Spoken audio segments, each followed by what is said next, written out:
I was now back working at Dove Audio after my wonderful Wag the Dog experience and looking forward to a lovely weekend with Nathan. I'd finished my foster parent training and just needed to find a 2-bedroom apartment, which would have to be approved by Hollygrove before Nathan could come and live with me. I was going to be looking at a place with him this coming weekend and was excited about it. Then I got a phone call that pretty much shattered my world. It was from Nathan's social worker, who told me that Nathan's mother was going to be visiting him on the Saturday morning at 11 a.m.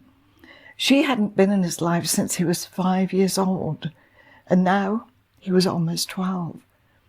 I know how much it hurt him, knowing that his mother had left him with his troubled father. But she was back, having only recently discovered that her son was living in a children's home. I asked the social worker if I would still be able to pick Nathan up on Saturday for our usual time together, and she told me that it was important that I did, because it would be a difficult time for him, and he'd need me more now than ever after his mother's visit. I arrived at Hollygrove an hour later than was my usual time and went along to the social worker's office to collect Nathan. When he stepped out of the office, he was not the happy, excited and chatty Nathan that I was used to, but was very quiet and subdued. As I drove to my home in Santa Monica, he didn't say a word, and I respected his silence. When we walked into my apartment, he threw himself onto the sofa and buried his head in a cushion. I put my arms around him, and then he said, "I'm so confused. She deserted me, and I love you, Marie." It was heartbreaking knowing how much pain he was in, and I didn't want to say the wrong thing. "She's your mom, Nathan, and she loves you. She came back for you." He sat up and looked at me, and although I was hurting too, I said, "You'll experience many types of love in life, Nathan, but you'll always love your mother because she brought you into the world." I'm not sure I actually believed that to be true, about always loving your mother, but at the time it seemed to be the right thing to say. A week later, Nathan moved to Las Vegas to live with his mother, her partner, and his stepbrother, who was 3 years younger than Nathan. It wasn't easy having to say goodbye to this dear little boy who'd made a huge difference in my life for the past 3 years and had brought me such joy. But then I was dealt a particularly devastating blow when the social worker told me that I couldn't have any further contact with Nathan. Of course, I understood that he needed to bond with his mother, but being told that I could never see him again was extremely hard to hear. I was very depressed as I grieved the loss of a very important person in my life, and I was also beginning to feel dissatisfied at Dove Audio. Some of the books Michael Biener was choosing to publish and have recorded was sensational and I thought very distasteful, such as You'll Never Make Love in This Town Again, a tell-all book about the sexual exploits of prostitutes and their famous Hollywood clients. Thankfully, I wasn't involved in that project. Around this time, my wonderful friend Ellen Wallstatter called me and told me that she was starting an audiobook summary business and asked if I was interested in joining her. I've always believed that when one door closes, another door opens, or sometimes it's just a window of opportunity, and we're not always sure where it'll lead. The most important thing is to realize that no situation is permanent. Change is happening all the time, and as I've said previously, it's the only constant in life. We never know what challenges are around the corner that may have the power to transform us in unimaginable ways. What appears to be a negative situation can lead to something good in our lives. It might take a while, though. It's just a matter of hanging in there and keeping a positive attitude.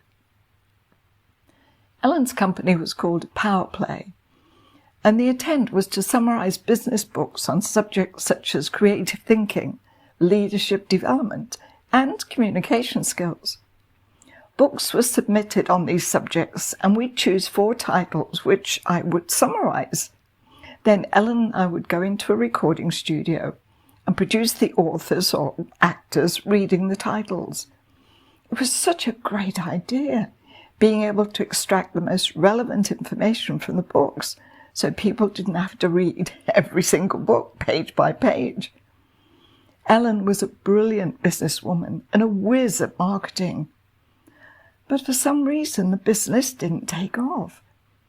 She and her husband David were 2 very successful entrepreneurs, and they had the skills to make anything work. However, despite all the efforts, intelligence, and ingenuity applied to Power Play, it seemed that it just wasn't meant to be. One day I was sitting reading one of the books I was going to summarize, and I absent-mindedly scratched the top of my breast for an itch and felt a lump.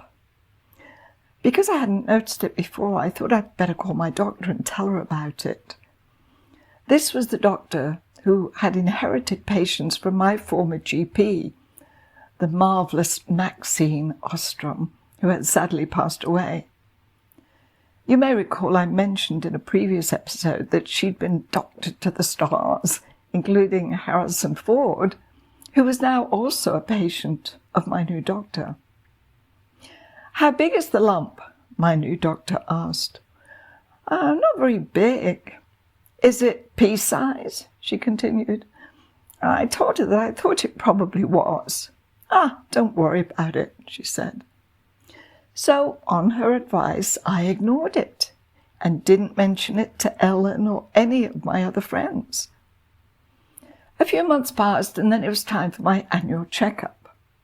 My new doctor, who was always very personable, chatted away about Harry and another patient who I'd worked with on a film.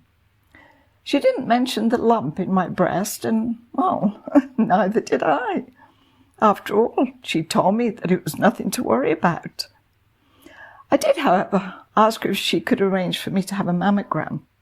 "Good idea," she said. Then Barry Levinson called and asked if I was available to work with him on tweaking the script of a new movie called Sphere, based on a Michael Crichton novel. It was being filmed in Vallejo in Northern California and was to star Dustin Hoffman, Sharon Stone, and Samuel L. Jackson. Of course, he wanted me there tomorrow, but since I was due to have my mammogram on that day, I asked Barry if the production coordinator could arrange my flight to San Francisco for the following day, and then I'd go to Vallejo. While the nurse prepared me for the mammogram, she asked if there were any problems. I told her that I had a small lump in my right breast, but my doctor says it's nothing to worry about. The nurse looked aghast. "Any lump in a woman's breast is something to be concerned about," she said. After the uncomfortable mammogram procedure, I was told to wait and not get dressed right away. After a few minutes, the nurse came back, and I was taken to another room for an ultrasound, which confirmed there was a mass in my breast. The results were sent to my doctor, who then paid attention. She told me that I'd need a biopsy to determine whether it was malignant or benign. I informed her that I was due to travel to Vallejo to work on a film for a few weeks, but would call her to arrange it after that. "Okay," I hear you saying. "Are you crazy, Marie? What were you thinking?"